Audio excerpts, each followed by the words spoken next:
Hey everyone, welcome back to the competitive classes. So today is 9th of January.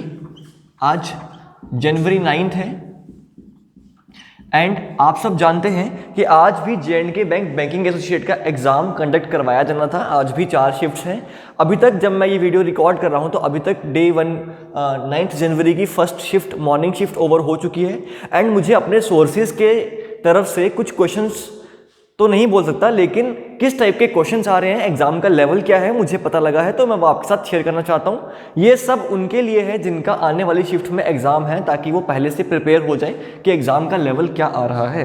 Right, तो चलिए, इसके अलावा मैं आपको बोलना चाहता हूँ जिन जिन स्टूडेंट्स का एग्जाम आज है, चाहे वो फर्स्ट शिफ्ट में है, चाहे वो सेकंड शिफ्ट में है, चाहे वो थर्ड शिफ्ट में है, चाहे वो फोर्थ शिफ्ट में है, आपको क्या करना है, मैं एक कमेंट को पिन कर दूंगा, that mention your attempts and the exam level. आपको शिफ्ट लिख के वहां पे कमेंट करना है, शिफ्ट 1 इतने अटेम्प्ट्स एंड डिफिकल्टी लेवल आपके अकॉर्डिंग क्या रहने वाला है, सो दैट क्योंकि अब एग्जाम खत्म होने वाला है, हम ट्राई करेंगे कि हम भी कट ऑफ को प्रिडिक्ट करें, ताकि आप सब थोड़े से श्योर हो जाएं कि आपकी सिलेक्शन होने वाली है कि नहीं होने वाली है। सो इन्हीं सब अटेम्प्ट्स को एनालाइज करके हम लोग देखेंगे कि क्या क्या आपका कट ऑफ रहने वाला है।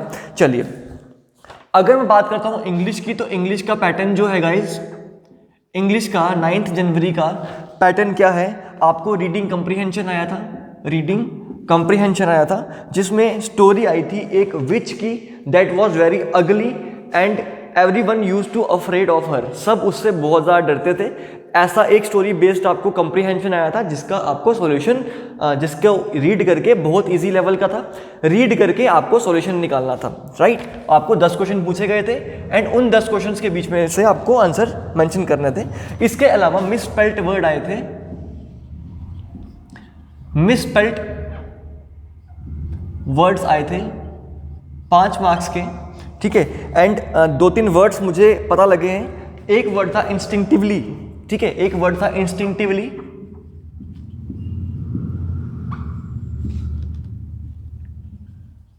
राइट। अब मुझे नहीं पता इसके स्पेलिंग मैंने सही लिखे हैं गलत लिखे हैं, आप प्लीज मुझे करेक्ट कर देना, because I am very bad at English, ठीक है। तो सेकेंड टर्म बिंग एक्सीडेंटली, एक टर्म आई है आपकी एक्सीडेंटली।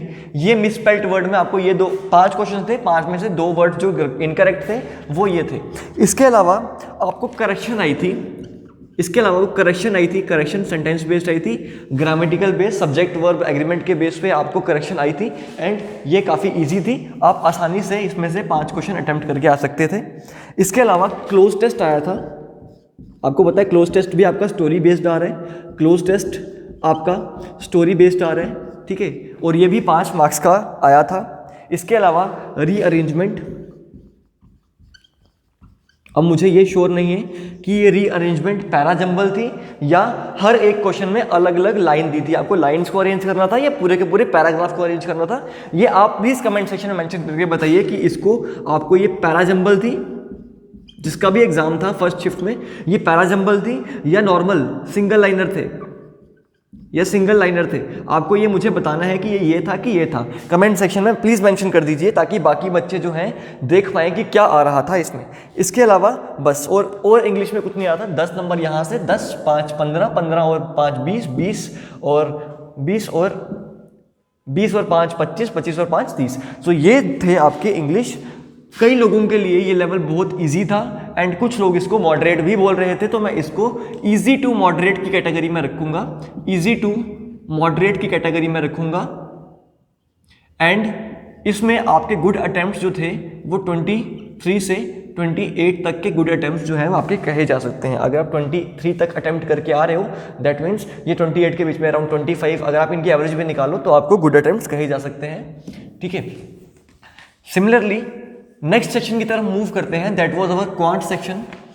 क्वांट सेक्शन, जैसा कि हम सब देख रहे हैं कि डे बाय डे क्वांट का लेवल जो है वो इंक्रीज करते जा रहे हैं, लेकिन घबराने की जरूरत नहीं है गाइस। अगर आपके एग्जाम का लेवल थोड़ा सा डिफिकल्ट आ रहा है तो नॉर्मलाइजेशन होती है।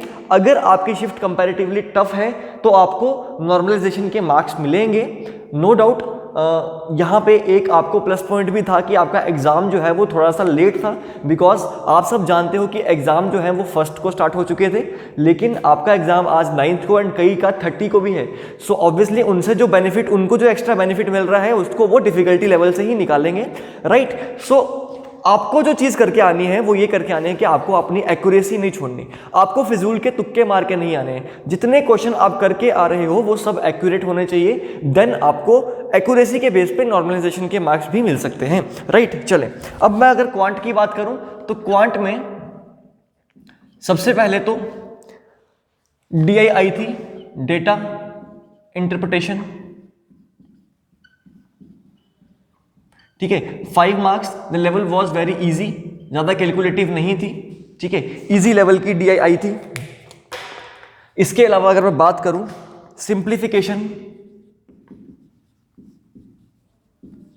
Simplification, guys simplification is calculative now.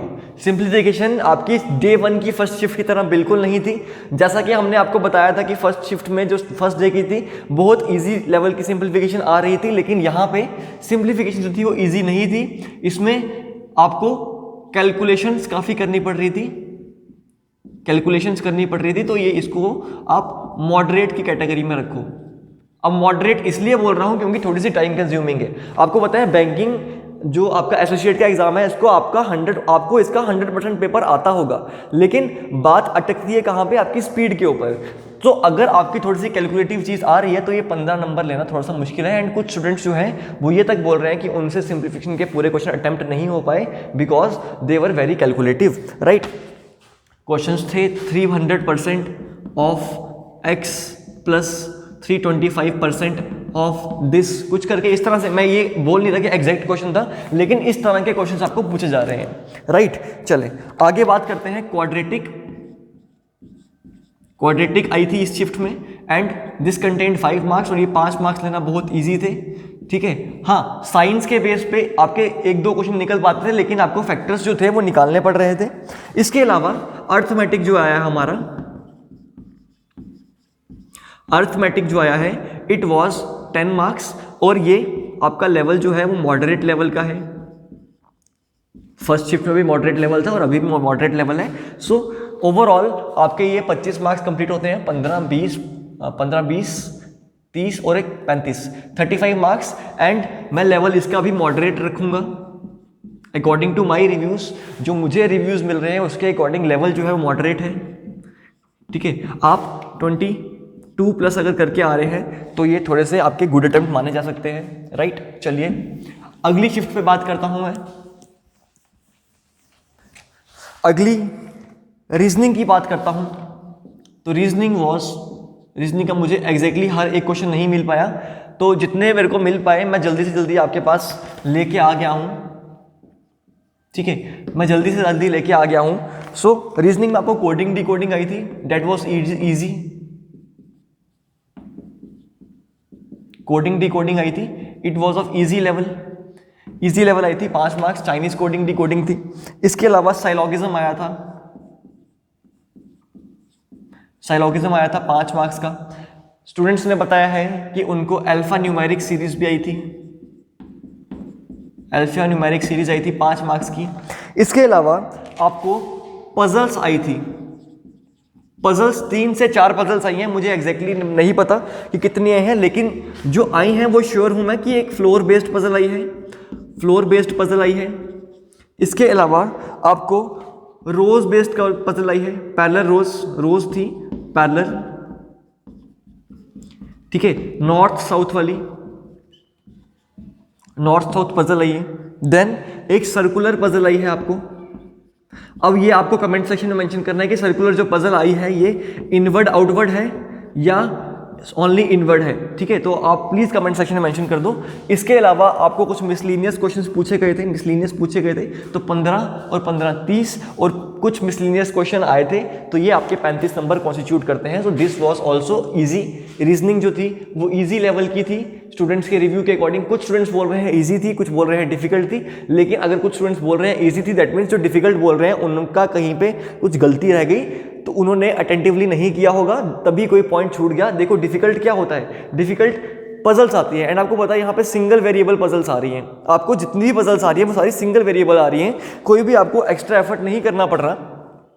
Information दी है, थोड़ा सा दिमाग लगा के आपको इन्फॉर्मेशन को प्रोसेस करना है, 1 2 3 केसेस बनेंगे, आपकी पजल सॉल्व हो जाएगी, राइट। तो आपको भी एग्जाम में यही करना है, आपको पजल्स जो हैं वो थोड़ा सा लास्ट में अटेम्प्ट करनी है। सबसे पहले आपको कोडिंग, डिकोडिंग, सॉलोगिज्म, अच्छा इनइक्वालिटी इसमें नहीं आई थी, इनइक्वालिटी आ रही थी शिफ्ट्स में, लेकिन यहाँ पे इनइक्वालिटी नहीं आई थी, राइट। इसके भी गुड अटेम्प्ट जो है वो मैं 25+ बोलूँगा, बिकॉज आप सब जानते हैं कि एग्जाम जो है वो कंपटीशन बहुत ज़्यादा है, तो कट ऑफ भी ऐसा नहीं कह सकते कि हम कि बहुत ही लो चला जाएगा, राइट।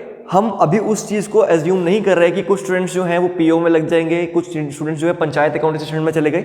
सो अभी हम उस चीज़ को एज्यूम नहीं कर रहे, उसको हम थोड़ा बाद में एनालाइज करेंगे। अभी हम ये मान के चल रहे हैं कि चलो अगर सभी स्टूडेंट्स जो हैं वो कंपटीशन में हैं तो वो कितना अटेम्प्ट करके आ सकते हैं, right. So this was today's analysis, यही था आज का एनालिसिस फर्स्ट शिफ्ट का।